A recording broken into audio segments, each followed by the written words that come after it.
Welcome to Workforces. I'm Julian Alcid. And I'm Caitlin Lemoyne, and we speak with the innovators who shape the future of work and learning. Together, we unpack the complex elements of workforce and career preparation and offer practical solutions that can be scaled and sustained. Workforces is supported by Lumina Foundation. Lumina is an independent private foundation in Indianapolis that is committed to making opportunities for learning beyond high school available to all.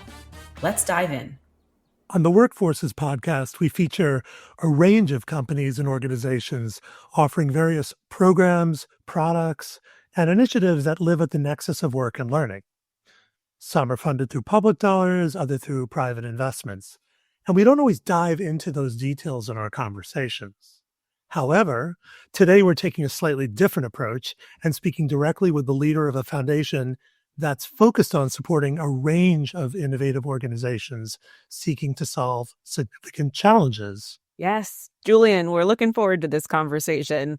The mission of the GitLab Foundation is to improve lifetime earnings through access to opportunities. By supporting organizations in a number of different focus areas, the foundation seeks to have impact in 3 different geographic regions: Colombia, Kenya, and the United States.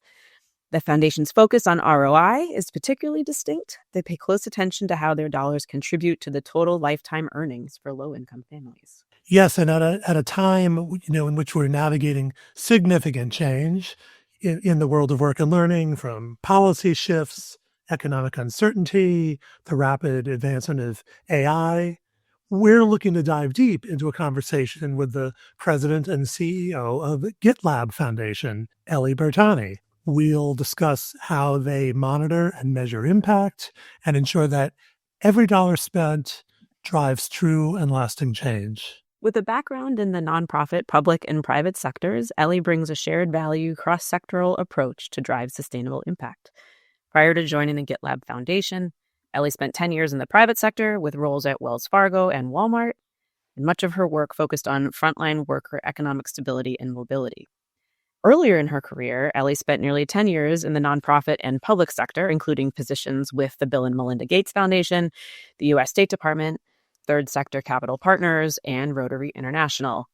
Ellie, thanks so much for joining us for today's conversation. We're so excited to have you with us. Oh, I'm so grateful for the invitation. It's great to be here. Yes, Ellie, thank you so much. And if you would, tell us about your background and what led you to GitLab Foundation. As you can tell, my background is a mix of 10 years in the nonprofit and philanthropic space early in my career, and then 10 years in the private sector.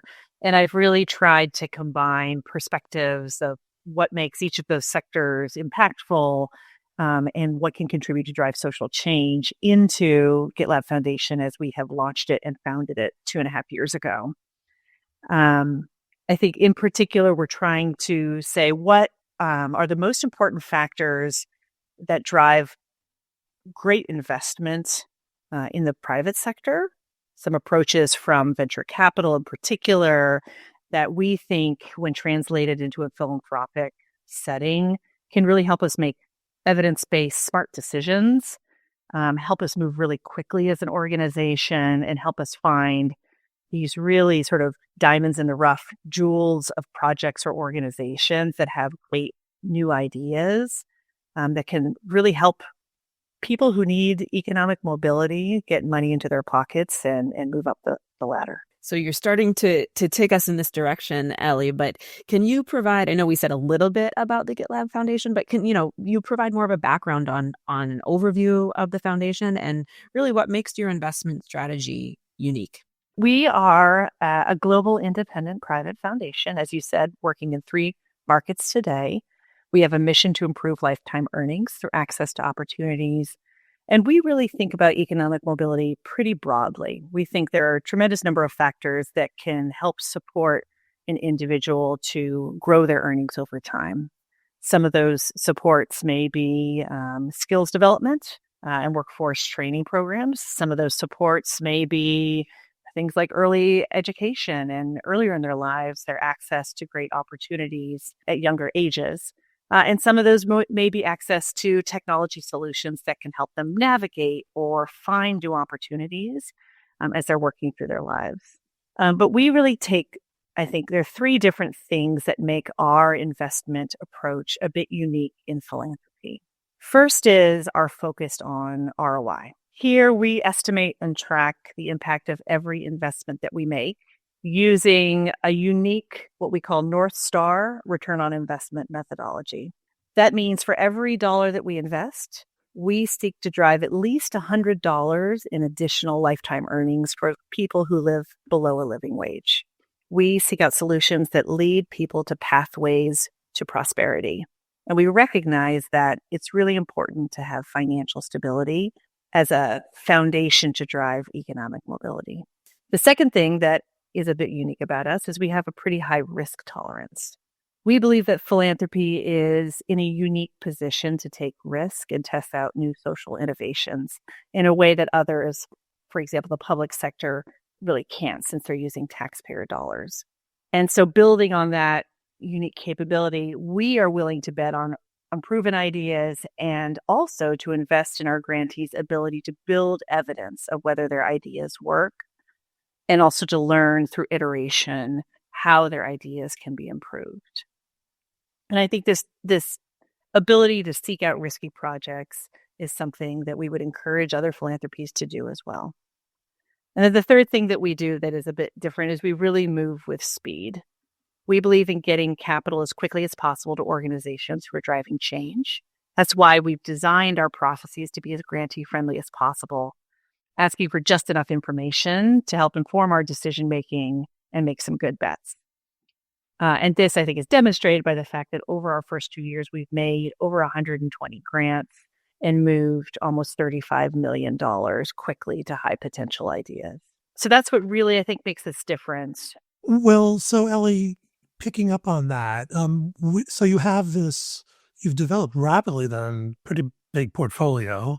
Well, how do you develop, maybe a little bit more on that, and how do you then monitor this portfolio that is in different focus areas and has different kind of time and impact horizons? And how we develop the portfolio is very much sort of a building upon the scientific method. We lay out a series of hypotheses of what we think is important, what is driving the labor market, for example, in the United States, where do we see opportunity and growth, and where can we make bets in that space? So, for example, last year, we made a lot of bets in the green job space, as you might imagine, when there was significant industrial policy and investments in the CHIPS and IRA acts that were really fueling growth in the energy sector and other sectors. So where we think we can make a good bet and also see the potential maybe to leverage other dollars, government dollars or other foundation dollars, we think we'll get a higher return on investment. That's one example. We're also making a pretty big bet in the short form credential market. College degrees aren't for everyone. Lots of people are turning towards shorter form training programs, as you all know quite well, but there's not yet a lot of evidence for which of those programs are the best, which deliver skills that employers are really seeking, which will really drive increased income for people. And so we're actually investing in helping make that market have a clear signal of value, that is to identify which programs are actually the best. And we've made some big investments in that work.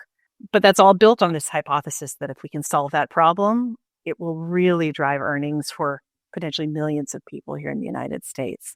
So that's a little bit about how we develop our portfolio around certain hypotheses that we will learn over time if they're working or not. In terms of monitoring our portfolio of projects, I think, again, what makes us a little bit unique is first, we work directly with grantees to tailor grant requirements because we see economic mobility as having lots of inputs, lots of ways to drive improvements. Some programs may be 1 year long and we'll be able to build something quickly and see results quickly. Often technology projects are like this. You can really see quickly if they're working or not. Some, like skills training programs, take multiple years to understand if they're working or not. And so we adjust the time periods, the amounts given, et cetera, and try to be very flexible with our grantees, allowing them also to adjust mid-project if they need to go in a new direction.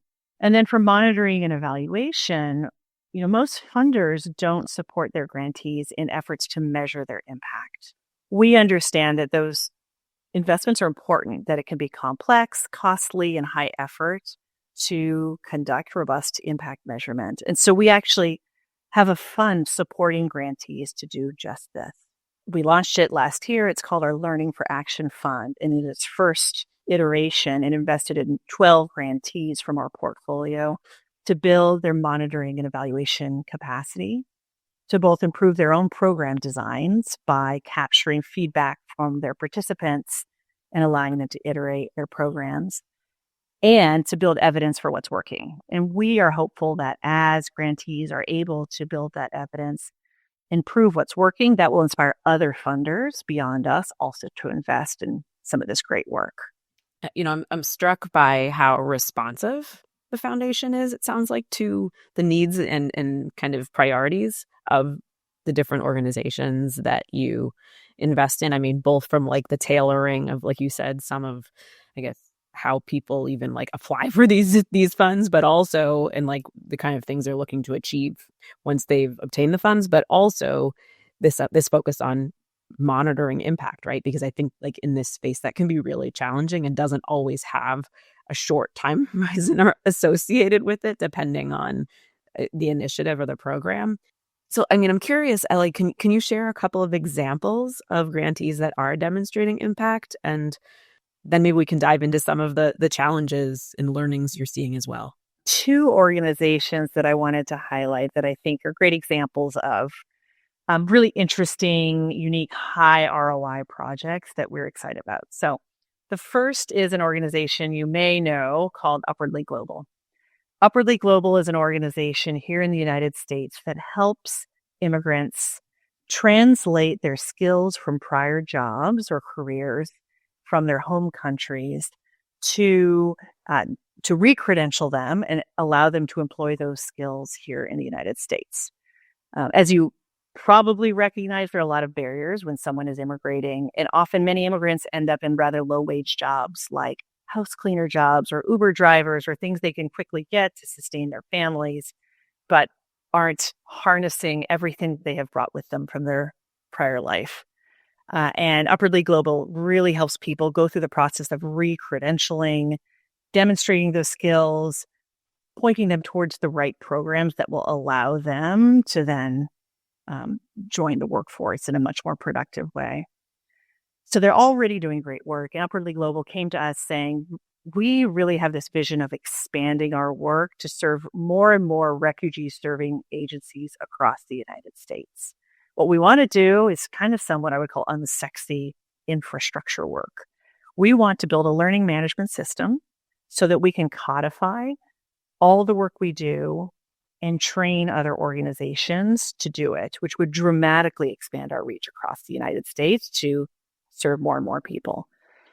And other funders hadn't been willing to make this investment, but we saw, based on how we model and analyze grant potential return on investment, that this was going to be a really high leverage investment and really drive many more people to have higher incomes. So we made the bet. They implemented the system. We have seen great results. As of this work continuing, we've estimated that this will contribute to increasing annual income per person of the program by about $19,000.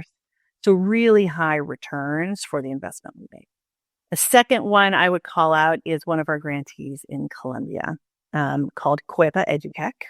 So Cuepa has recognized that in Colombia, there's a growing demand for hospitality and services because of the growing ecotourism and tourist industry. And we invested in a pilot program to help low-income students be trained in these programs to provide personalized coaching and to iterate their program so that other funders would come along and grow it over time. We've seen great success in this program, showing that in some cases, the graduates are now doubling their earnings from below living wage there to over $6,000 a year per person, which is significantly above living wage in Colombia.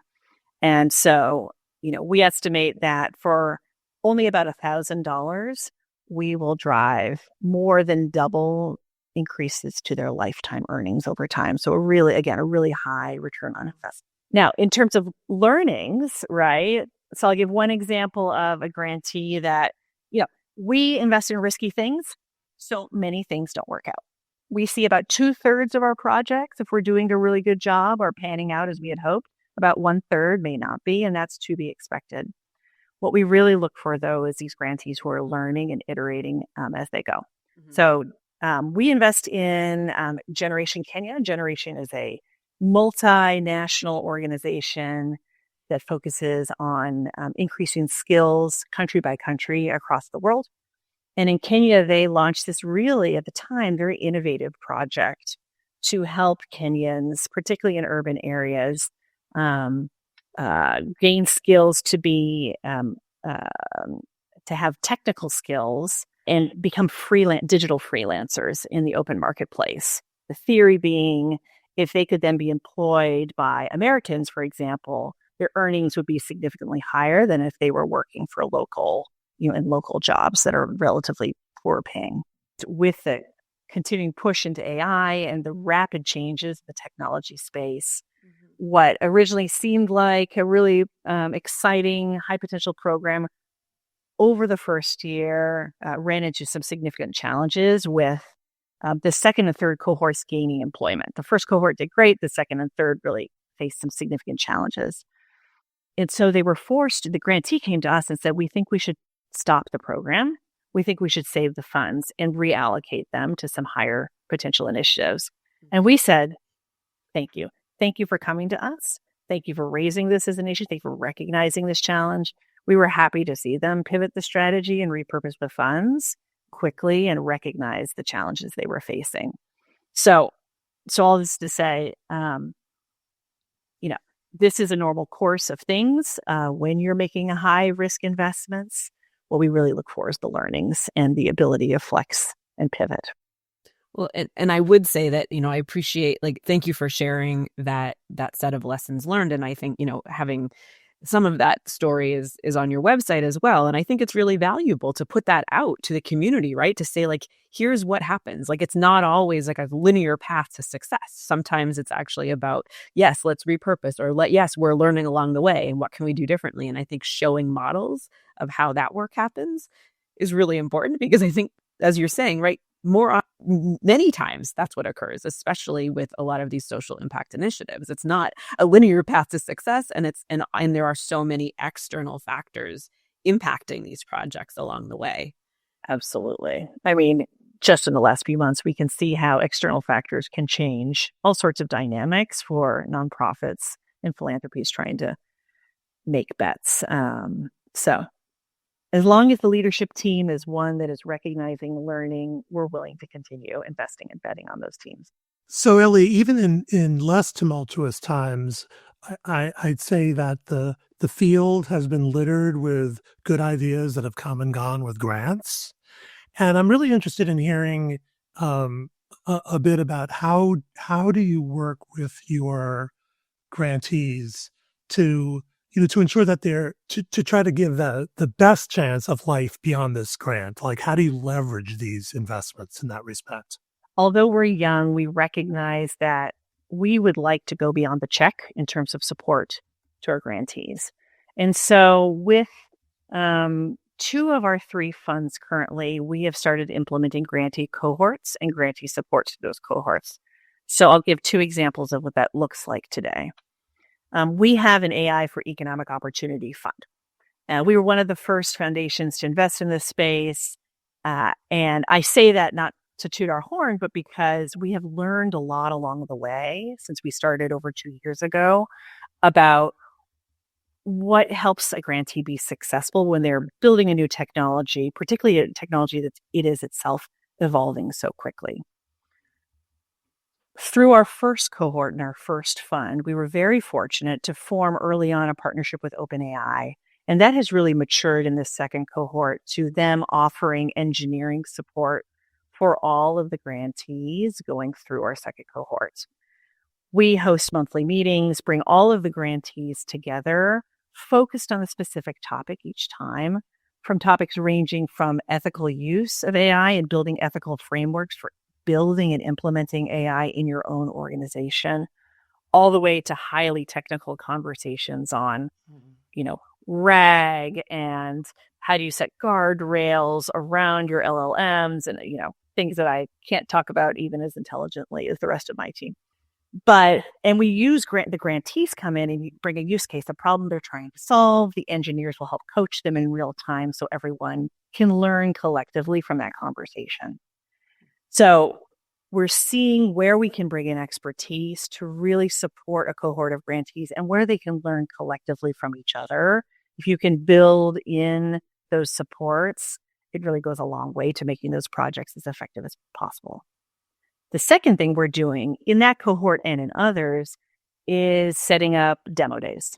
Demo days work great for technical projects. They also work great for non-technical projects, but really bringing in other funders at the sort of capstone event at the end of a cohort. So be it 6 months or a year long, bringing in, in some cases, 40 to 50 different funders to come and hear from the grantees about what is working, what may not be working, what have they learned, and what's the evidence, can really get other funders excited and investing further in these programs, which we think is a huge benefit for the work, for impact, and for these grantees. So those are a couple of ways we're thinking about it. You heard a little bit already about a Learning for Action Fund. We continue to believe it's critical to help grantees build their evidence base and build their M&E capabilities because that itself allows them to communicate their work with such more data and detail that we think it really enhances their ability to thrive. It's convening a lot of different conversations and resources, really. That's what we hope to do. So Ellie, this is a question we like to ask all our guests. What practical steps can our audience take to become forces in designing programs and solutions that demonstrate ROI and positively shape the future of work and learning? We at GitLab Foundation are on a mission to demonstrate that philanthropy and the nonprofit sector as a whole can be as outcomes-based and accountable as private sector investors. We feel for that reason, we hope the sector can be clear on the outcomes in general that we all seek to achieve, not just focused on inputs like how much dollars we grant out, which is often what we talk about, or on just the outputs, like how many people we touch and support, but really on the outcomes. Have we moved the needle on improving how much money people are earning over their lifetimes? And that's not easy. We recognize it's complicated, but it's, we think, incredibly valuable to stay focused on the end game. And in fact, we actually offer advisory services to other foundations, to individual philanthropists, and to nonprofits that are seeking to become more outcomes oriented and ROI focused. So if any of your listeners want to learn about that, they can reach out to us. But we think that's just imperative for improving impact as a whole in the sector. In terms of specific strategies that we've seen often have a high ROI after our 2 years and 120 plus grants, we do encourage funders to pay attention to some of those things I referenced before, these unsexy infrastructure grants, technologies that can help organizations become more cost efficient, they extend their reach, sometimes data systems, right? We live in an environment where being able to harness data and technology more and more is really what helps ideas scale. And that can often help a nonprofit supercharge its reach and growth. For nonprofits, hearkening back to some of my earlier comments, we just really advocate for agility and a learning approach. That's what we look for first and foremost in a team that we're ready to grant to. That includes sort of the mindset that the leadership team brings. Are they constantly collecting data? Do they have fast feedback loops from their clients that help them improve program design? Are they a test and learn organization that can do rapid prototypes, right, and put things out there? Those tend to be the most successful.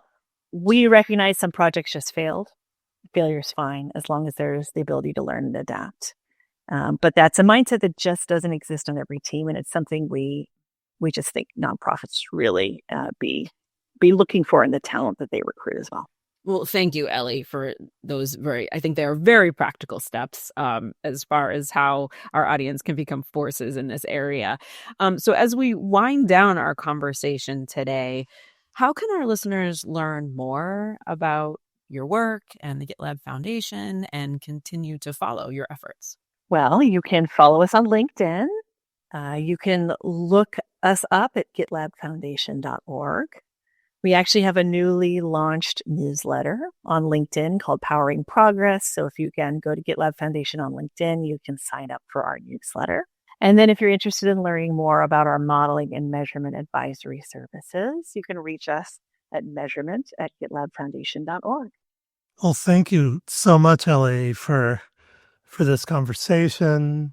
It was very grounded. I'm sure you're going to get lots and lots of visitors to your site, and hopefully lots and lots of more nimble, iterative, inclined nonprofits. Well, I appreciate it. I want to say thank you to all your listeners. Thanks for you two and for inviting me to come and be here today. I'm a big fan of Workforce's podcast, and it's just great to play a role. So thanks so much. Thanks so much for joining us, Ellie. It was a great conversation. That's all we have for you today. Thank you for listening to Workforces. We hope that you take away nuggets that you can use in your own work. Thank you to our sponsor, Lumina Foundation. We are also grateful to our wonderful producer, Dustin Ramsdell. You can listen to future episodes at workforces.info or on Apple, Amazon, and Spotify.